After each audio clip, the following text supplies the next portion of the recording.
après la rencontre entre le gouvernement et le SAES le mardi 29 mars 2016, je vous présente ci-après, au nom du gouvernement, les mesures prises pour satisfaire la plateforme revendicative du SAES. Pour ce qui concerne le relèvement de la prime académique spéciale, le gouvernement a proposé une augmentation de 50 000 francs par mois, soit un total de 950 millions annuels. Le SAES a dit qu'il a déposé une plainte contre le gouvernement. Pour l'accès à la propriété bâtie, le gouvernement a viré 300 millions de francs CFA dans les comptes de l'université Cheikh Anta Diop de Dakar en 2 tranches, 150 millions en 2014 et 150 millions en 2015, pour permettre aux enseignants du supérieur d'accéder aux prêts DMC, mais surtout de les faire passer d'un montant de 2 millions à un montant de 5 millions. Pour ce qui est de la construction de la cité des enseignants dans les régions, au niveau de l'université Alioune Diop de Bambey, nous en sommes aux finitions. Au niveau de l'université Assane Seck de Ziguinchor, nous en sommes aussi aux finitions. À l'université de Thiès, nous en sommes aux fondations. Pour la construction de la cité des enseignants du supérieur de l'université Cheikh Anta Diop de Dakar, à savoir la cité de Mermoz, elle a été inaugurée le 31 juillet 2015 par le président de la République. Pour la cité des enseignants dans les régions, c'est un montant de 1,5 milliard. Pour ce qui concerne la deuxième cité des enseignants, à Mermoz, c'est 6 milliards. Pour ce qui est de la case des tout-petits et de l'école élémentaire de cette même cité des enseignants, le marché est attribué et le total est de 100 millions. Pour ce qui est de la retraite des enseignants, la procédure de révision du système de retraite est en cours et concerne tous les agents de l'État en général et ceux du supérieur en particulier. Une conférence sociale sera tenue en avril 2016 à l'initiative du ministère chargé du Travail pour valider le nouveau système de retraite. Pour ce qui est des transferts et prises en charge médicales, pour les évacuations sanitaires, les agents et les personnels de l'enseignement supérieur et de la recherche des institutions d'enseignement supérieur seront désormais pris en charge par le Conseil de santé du ministère en charge de la fonction publique. 100 millions de francs CFA sont déjà dégagés pour la prise en charge des titres de transport. Les modalités pratiques sont en cours d'examen entre le ministère de l'Enseignement supérieur et de la Recherche et le ministère de la Fonction publique. Pour ce qui est de l'achèvement de toutes les constructions en cours, le document en annexe que vous recevrez tout à l'heure présente l'état d'exécution des constructions pour un montant de 43 630 78 950 francs CFA. Pour la mise en place de la plateforme de recherche, des laboratoires mutualisés sont prévus à la Cité du Savoir, dont les travaux de construction ont démarré.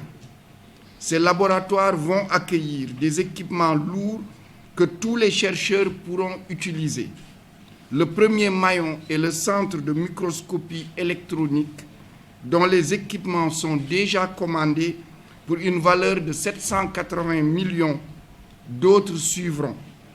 La mise en place de laboratoires mutualisés équipés en matériel lourd permettra à nos chercheurs de ne plus dépendre de l'extérieur pour certaines analyses. C'est un montant de 1,6 milliard qui est déjà mobilisé. Pour ce qui est de l'amélioration de l'environnement des campus pédagogiques et de l'accès aux TIC, l'interconnexion des universités et l'abonnement aux bases de données Sciences Directes, Scopus et les revues Masson pour la médecine et les sciences et la technologie, l'abonnement aux bases de données Kern Info pour les sciences humaines, les sciences sociales, les sciences économiques et de gestion, les sciences juridiques et politiques, le programme d'urgence d'équipement des laboratoires de travaux pratiques pour un montant de 1 milliard. Détermination du budget à partir des coûts unitaires, équilibre budgétaire. Le gouvernement s'est engagé à sécuriser les salaires, les indemnités et les voyages d'études des personnels d'enseignement et de recherche sur toute l'année. C'est dans ce sens que les budgets des universités ont été augmentés en 2016 comme suit. L'université Cheikh Anta Diop de Dakar pour 7 461 626 000. L'université Gaston Berger de Saint-Louis pour 1 735 609 000. L'université Alioune Diop de Bambey pour 834 millions. L'université Assane Seck de Ziguinchor pour 800 millions. L'université de Thiès pour 1 300 50 000. L'école polytechnique de Thiès pour 300 millions, soit un total de 12 431 285 000. Pour le programme de recrutement des enseignants, 210 postes d'enseignants-chercheurs ont été créés. Les recrutements sont en cours dans les institutions d'enseignement supérieur. Ils sont répartis ainsi qu'il suit. L'université Cheikh Anta Diop de Dakar, 100 postes. L'université Gaston Berger de Saint-Louis, 20 postes. L'université Alioune Diop de Bambey, 20 postes. L'université Assane Seck de Ziguinchor, 20 postes. L'université de Thiès, 20 postes. L'école polytechnique de Thiès, 10 postes. L'ISEP de Thiès, 10 postes. L'université virtuelle du Sénégal, 10 postes. Ceci pour un total de 2 100 millions. En ce qui concerne la réforme des titres, la loi sur la réforme des titres et des grades est votée depuis le 19 février 2016 et elle est promulguée, transmise aussi bien aux SAES qu'aux universités. Son impact financier est de 4 milliards. Cette loi ne sera appliquée que lorsque le SAES s'engagera à rattraper les retards qui sont dus par son fait de grève. L'harmonisation du système de l'enseignement supérieur, la loi relative aux universités a été votée et promulguée.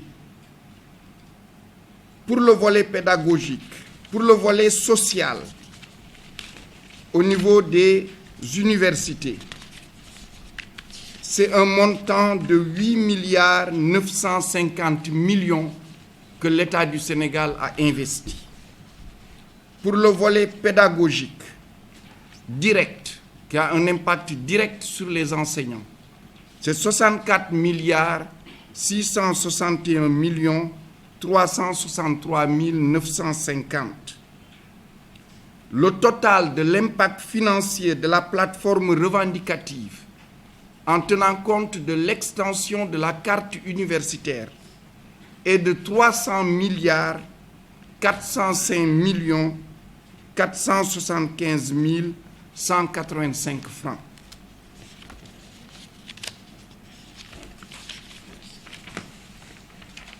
L'importance de ces investissements sans précédent s'explique par le choix stratégique de son Excellence le Président de la République, M. Macky Sall, de faire du renforcement du capital humain une des principales priorités du plan Sénégal émergent. Le gouvernement prendra toutes les mesures qui s'imposent afin que les cours se déroulent normalement et que les blocages des enseignements soient levés. Les étudiantes et les étudiants ont des droits que les enseignants doivent respecter. Recevoir les cours, les travaux dirigés, les travaux pratiques, être encadré dans l'élaboration des rapports, projets, mémoires et thèses, subir les examens et contrôles avec le nombre de sessions correspondant. Nous n'accepterons plus que les étudiantes et les étudiants, à cause de grèves répétitives et injustifiées d'enseignants, soient sanctionnés injustement par des sessions uniques ou même par des invalidations de l'année. Comme vous l'avez constaté, mesdames et messieurs, le gouvernement a fait preuve de patience et a pris dans les ressources publiques des moyens consistants pour régler des revendications portées par le SAES. Chaque enseignant est désormais en face de ses responsabilités. Enseigner ou bien décider de poursuivre une grève qui n'a plus aucun fondement revendicatif. Nous en appelons au sens des responsabilités, particulièrement des enseignants du supérieur, animés uniquement par le souci de servir leur pays. Le moment est venu de se mobiliser, après tant d'efforts du gouvernement, au service de la mission noble que porte le métier d'enseignant-chercheur pour une bonne formation des futurs cadres de ce pays. Nous prenons à témoin la population sénégalaise qui chaque jour se ceint les reins pour l'éducation et la formation des enfants et accepte que ces importantes ressources dédiées aux enseignants soient distraites des priorités comme la santé, l'accès à l'eau, à l'électricité, l'allègement du travail des femmes, la mortalité infantile, etc. En retour, les populations sénégalaises devraient s'attendre à un comportement en adéquation avec les sacrifices consentis. Le gouvernement a beaucoup fait et poursuivra cet effort sans précédent. Nous en appelons à la responsabilité des acteurs, en particulier les enseignants, au sens des responsabilités de chacun. Nous assumerons toutes nos responsabilités et les universités fonctionneront normalement et de façon durable et que les étudiantes et étudiants aient les 2 sessions d'examen. Nous en appelons encore une fois au sens de responsabilité des acteurs, particulièrement des enseignants-chercheurs. L'RL.net, s'informer en temps réel, site d'information exclusive numéro 1, www.l'RL.net, un nouveau look de l'RL.net, une valeur sûre du journalisme en ligne, 12 journalistes, des reporters sur le terrain, dont des anciens éléments, des renseignements généraux pour les investigations, des enquêtes fouillées, des reportages chocs et une rubrique People riche en infos, sans oublier la Web TV. L'RL.net, s'informer en temps réel.